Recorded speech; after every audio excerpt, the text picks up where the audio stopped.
أعوذ بالله من الشيطان الرجيم بسم الله الرحمن الرحيم. In this video, I'm going to share some signs of good Islamic book. In a good Islamic book, actually there will be no obsolete things. That is, as we know, Islam is becoming more visible and human is getting kind to know more.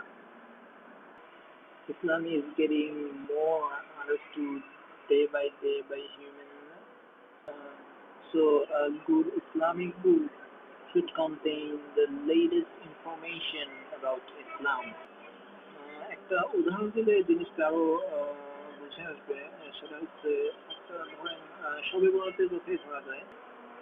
আমরা এখনো অনেকেই আছি যারা খুব ঘটা করে শবে বরাত উদযাপন করি, কিন্তু বিজ্ঞ আলেমগণ ইতিমধ্যে নিশ্চিত করেছেন যে শবে বরাত বলে আসলে কিছু নেই, যেটা শাবান মাসের মধ্য রজনী। এই রাতে আলাদা করে কোনো ইবাদত নেই। আপনি চাইলে আমার আগের ভিডিওতে দেওয়া লিঙ্ক islamhouse.com-এ গিয়ে দেখতে পারেন, আমার তথ্যগুলো যাচাই করতে পারেন। তো এখন কথা হচ্ছে, যে বইটাতে এই শবে বরাত সম্পর্কে সমর্থন থাকবে, তো বোঝা যাবে যে ওই বইটা যথেষ্ট পরিমাণে আপডেটেড না, বা এটা ইসলামের সর্বশেষ তথ্য ধারণ করে না, বা যিনি লিখেছেন তিনি যথেষ্ট পরিমাণে জ্ঞানী না। তো আমাদের এই ধরনের বই বর্জন করা উচিত। আরেকটা উদাহরণ দেওয়া যায়, সেটা হচ্ছে আমি অনেক দুরুদের নাম শুনেছি, যেমন দুরুদে তুনাজ্জিনা, দুরুদে মাহি, দুরুদে তাজ ইত্যাদি। তো আমি যতদূর জানতে পেরেছি এই দুরুদগুলোর আদৌ কোনো অস্তিত্ব নেই।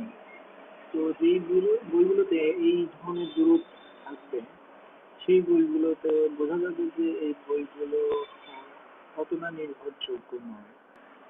সেকেন্ড পয়েন্ট হচ্ছে যেটা, a good Islamic book should be with complete references. So what is the reference of Islam?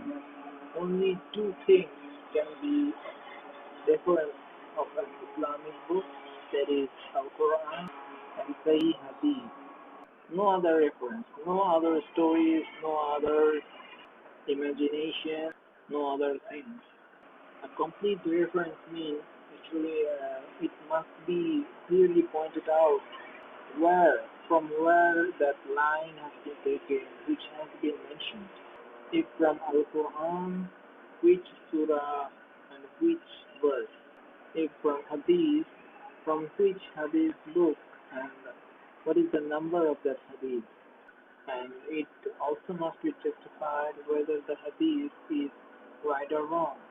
আর তাছাড়া আপনারা যদি কিছু বই পড়েন এমনিতেই, তো কিছুদিনের মধ্যেই যদি আল্লাহ তাআলা তৌফিক দান করেন, তো বুঝতে পারবেন আসলে কোনটি ভুল, বা কোন বইটি ভালো বা কোন বইটি খারাপ, বা বইয়ের কোন তথ্যগুলো গ্রহণযোগ্য, একটি বই কোন তথ্যগুলো গ্রহণযোগ্য আর কোনগুলো গ্রহণযোগ্য নয়, সে সম্পর্কে আপনারা একটা ধারণা পেয়ে যাবেন।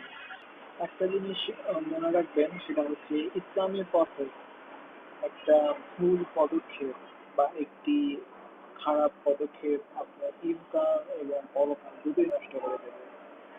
তো যখন আপনারা কোনো ইসলামিক বই কিনবেন, অত্যন্ত সতর্কতা অবলম্বন করবেন, আর অবশ্যই আল্লাহ তাআলার কাছে সাহায্য প্রার্থনা করবেন, কারণ আল্লাহ তাআলাই একমাত্র সাহায্যকারী।